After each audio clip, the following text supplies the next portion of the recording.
Okay then, time to check my YouTube comments. 2 weeks ago, could you make a video about the books you actually like and why you like them, please? Okay, why don't you read adult fiction then? I rarely see these problems in them. Can you list non-YA books that you actually enjoyed? You complain about all of this, but the sad thing is they're all published, they were paid money for what they wrote, if they can get signed, so can I...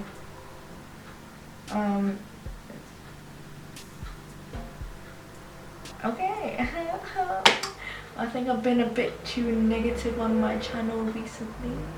Okay, books that I actually like. Oh, okay. Do I actually like any books?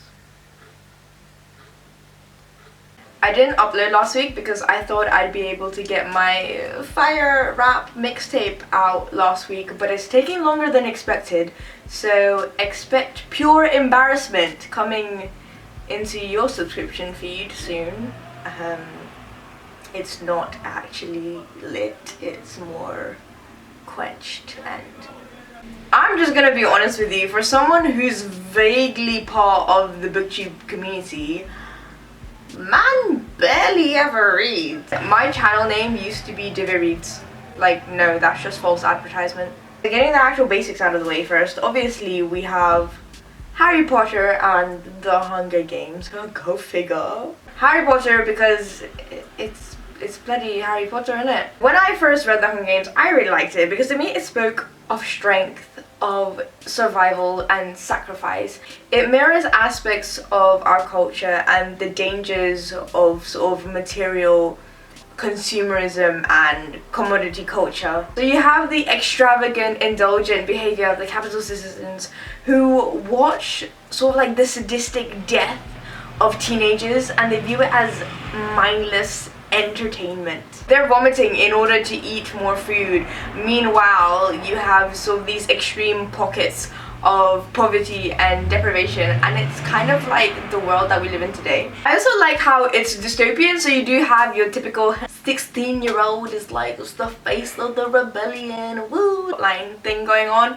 But the thing with Katniss is like, I feel like even though she is the face of the rebellion, she's not like the leader, if that makes any sense. So like in other books you'll have like the 16-year-old will do everything, they'll win all the wars, but with Katniss, like she's 16 but she's not invincible. Like she has this whole team of people behind her and supporting her, and also how it's not like black and white, so you don't have like the good side and the bad side, because even when you think you're fighting for what's right, there's still corruption sort of like in the form of coin. I also had a thing for Joss Hutcherson, so that really helped.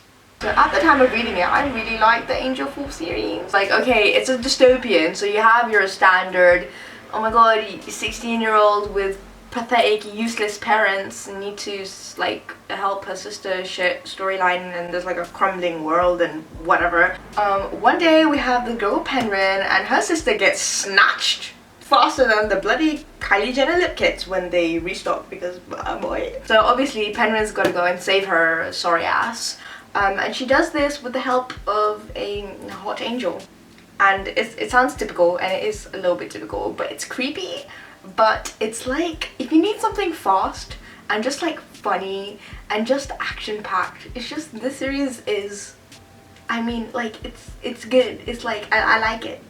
There was like a period in my booktube uploading schedule thing where every single bloody video I ever made, I always talked about The Darkest Minds, but like, this has a special place in my heart, yeah. So what are these books about? It's another dystopia. Go figure. I had a phase, okay. This one combines your standard 16-year-old who is special and is running away from the government because she has some like dangerous superpower, woo! But she combines it with road trips and superpowers, and like, you'll either find it really boring as hell and you'll hate the main character, or you'll love it, like me, so it's like a 50-50 coin toss. And then we have the Lunar Chronicles. Okay, so the Lunar Chronicles is based off of a retelling of your standard Grimm's fairy tales. So the first book, Cinder, okay, I'm not gonna lie, Cinder is really predictable. But it's set in the future and it's dystopian, and our main character is a 16-year-old. What this series does have going for it is it's a lot more inclusive and diverse than your standard YA series, I feel like anyway. So these books will talk about sort of like racism, and there's also disabled characters, there's Asian characters repping it, black characters, curvy characters, and your main girl, she's a mechanic, so she's smart. Another book that I really like, okay, Aristotle and Dante discover the secrets of the universe.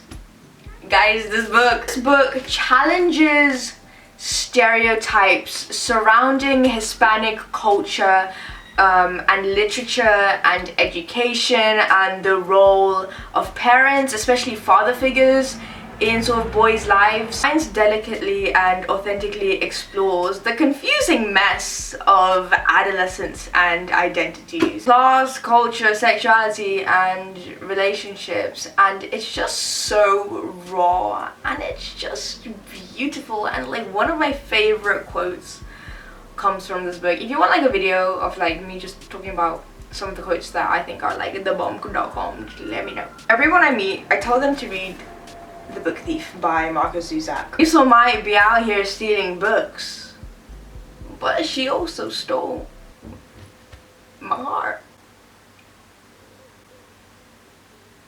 I don't think I've ever cried so much in my goddamn life. Like tears, snot, choking. It's set in Nazi Germany and is narrated by Death. It's a tale about young Liesel's life. Adopted by foster parents, having witnessed the death of her brother. Living under Hitler's regime, they harbor a Jew in their basement called Max, and it's just a story of their developing relationship and how he teaches her how to read, and she discovers the beauty and the power behind words, language, communication. It's poignant, it's tragic, it's richly textured. The Book Thief is just I don't like using the word good, but literally this book is good. A few honorable mentions that I don't have time to discuss because otherwise this video is gonna be so long, and like, who's gonna watch a fucking 15-minute video of me talking about all the books that I like? Like, fucking no one, even I wouldn't watch that. Monster Calls by Patrick Ness. This book made me ugly cry. The Raven Boys by Maggie Stiefvater. The blurb will make you think like it's some generic ass, crusty ass, cringy ass, like stereotypical ass book, and it's all just about love, but it's actually not. It's more about friendships and relationships, and it's just weird, and it's just Gone Girl by Gillian messed me up because it was one of the first thrillers that I ever read, and I was hooked. That's so hooked. 1984 by George Orwell literally scares me because it's like the world that we live in today. You know, Big Brother's always watching how people can manipulate the media and manipulate us into believing like we're just so, as humans, it's like, who do you trust? And this is a little bit controversial, but when I read it, I really like Eleanor Park. I know people say it has issues because obviously it's like a white author writing about sort of like Korean, Asian people and how she's like high-key racist or something, but I'll have to reread it so I can formulate my opinions on it again. So what non-YA books do you like, Divya? Well, here I have the dictionary. I think out of everything I've read so far, Twelfth Night is one of my favorite Shakespearean plays. He just breaks all codes of gender, sexuality, and class in an anarchic comedy laced with an undercurrent of tragedy. So you have two twins, Viola and Sebastian, and they're on a shipwreck and they get separated and they land in this place called Illyria. And Viola thinks Sebastian's dead, and Sebastian thinks Viola's dead, but in reality they both ain't dead and they're both alive. And Viola has to dress herself up as a man because, you know, patriarchy, man can't be sitting around here being a vulnerable female, not in Illyria. So Viola calls herself Cesario, and it's like, man needs to get a job. So she becomes sort of like, she becomes the messenger for Duke Orsino. And Duke Orsino, meanwhile, is he's whipped for Lady Olivia. I personally believe that Shakespeare not only explores the role of attire in identity, class, and expression, but also the inescapable fallibility of the human senses. Can we trust what we see? Like, do we fall in love with someone because of what they look like or because of who we are? And it's just how humans are so easily deceived. He's the Man, iconic, one of the best films ever made. Don't argue with me, honestly. Like, I love that film, and I low-key had a crush on Viola and Sebastian. Like, he's the man. She really was the man. Lord of the Flies. Who knew they wrote a book about me? I started this for GCSE, and it's a bunch of boys and they're stranded on an island and they have to survive. Kill the pig, cut her throat, spill her blood. Alright, you don't have to call me a pig though. This novel speaks about the necessity of civilization in order to tame the more intrinsic, feral and primitive, dark aspect of man's nature that we've managed to suppress. You see how even young boys are capable of such violence and disgusting evils, and you have to think, what are we as humans capable of? Like, should we be afraid of each other? Like, without structure and leadership, would all things go to shit? So yeah, now you know that I do actually like some books and I'm not all, you know, dismal Divya. So I'll see you next week for my rap video. Oh dear, do I want to put this on the internet? Probably not, but you only live once, that's the motto. I'm here for the good time, not a long time, you know. There was like a period in my booktube career, what fucking career?